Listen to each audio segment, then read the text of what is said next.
Hello, everybody. Welcome back to another episode of CoinLogic TV. I am your host, The Logical Dude, and in today's video, we are breaking down the MACD, which is the last of the top 5 technical indicators in our Trading for Beginners series, but it's certainly not the least. It's one of my favorites to use for longer-term trend changes, that kind of thing. So we're going to break down to what the MACD is and how you can use it to trade Bitcoin and really any other asset out there on the market. So if you like having free content of these technical indicators broken down for you into bite-sized, simple to easy understand pieces, then make sure you like the video, subscribe to the channel, and then also come check us out on 3speak.tv on the Hive blockchain, and come follow coinlogic.online over there. Greatly appreciate it. Come and get involved with the real Web3 community. It's good stuff if you really believe in decentralization. Just saying, it's over there. Go check it out. But that's not what this video is all about. Not a sponsored spot or anything. It's just a platform that I love to use. So go check it out. But today we're talking about the MACD. So let's pop these charts up here and get right into that. Okay, so over here on our charts, we're looking at the Bitcoin daily time frame. We're going to come up here to our indicators and we're going to type in MACD. Moving Average Convergence Divergence. All right, so we're going to click on that and make sure you add it to your favorites because it's definitely a tool you want in your toolbox. All right, so you're going to kind of get an idea of how this works with the price and how it kind of follows price. Okay, so the MACD is a lagging indicator, meaning that a lot of your what are considered buy and sell signals on this indicator are actually things that happen after a move. It's more of a confirmation of a trend change kind of situation. Okay, so you're definitely going to want to pair this up with another indicator like the RSI or something like that, or make sure that you're paying attention to volume movements and that kind of thing, because volume is really important with all this as well. All right, so the MACD is broken down into 3 different parts. So you have the blue line, which is the MACD line. What this is a calculation of the 12 period moving average and the 26 period moving average.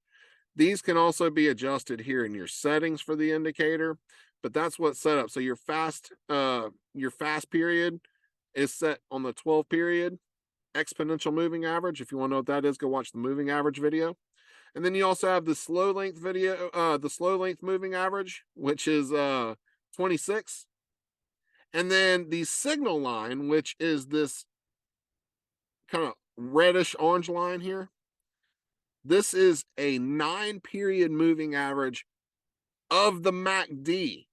All right, so it's basically moving average of a calculation of moving averages. Okay, so you can see here that the MACD is the faster moving line. So when it crosses above or below the signal line, those are considered buy or sell signals. Okay, so that's one way you can use it to trade the markets.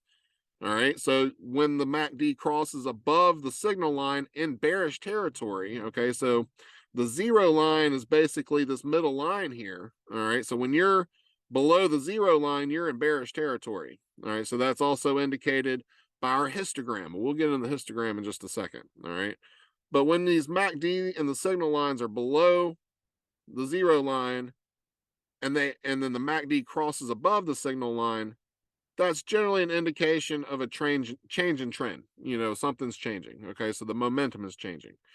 It's not necessarily straight up buy and sell signals. It's just more of an indication that you need to start paying attention. Look at it that way. All right, so those crossovers are a way for you to start paying attention. So if you set alerts on the crossover for a MACD, it's a way for you to start. It's a way for the charts to alert you to start paying attention to the charts if you don't want to sit there and watch it all day long. Okay, that's one way I use it. All right, so when you're above that 0 line, you're generally moving in a bullish or an upwards momentum. All right, and then when the MACD crosses back below the signal line, that may be signaling that it's going for a downtrend, maybe time to get out. All right, so these histogram lines basically tell you the strength of the move. All right, so the distance between the MACD and the signal line is the depth of these histogram lines. So the stronger the trend, the bigger the drop of the histogram line.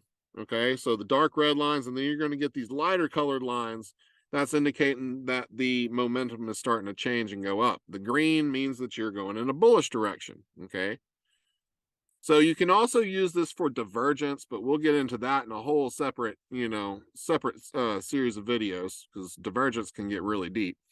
But yeah, that's one way. And you can also see how the momentum change. So you got higher highs, lower highs, and then it changes down here. So you got lower lows, lower lows, lower lows, and then the trend changes, and then you kind of go back up. So you can follow the histogram on that as well. All right. So it's just a way for you to kind of, get an indication of how big and strong these moves can be. All right. So just remember, though, the MACD is a great indicator.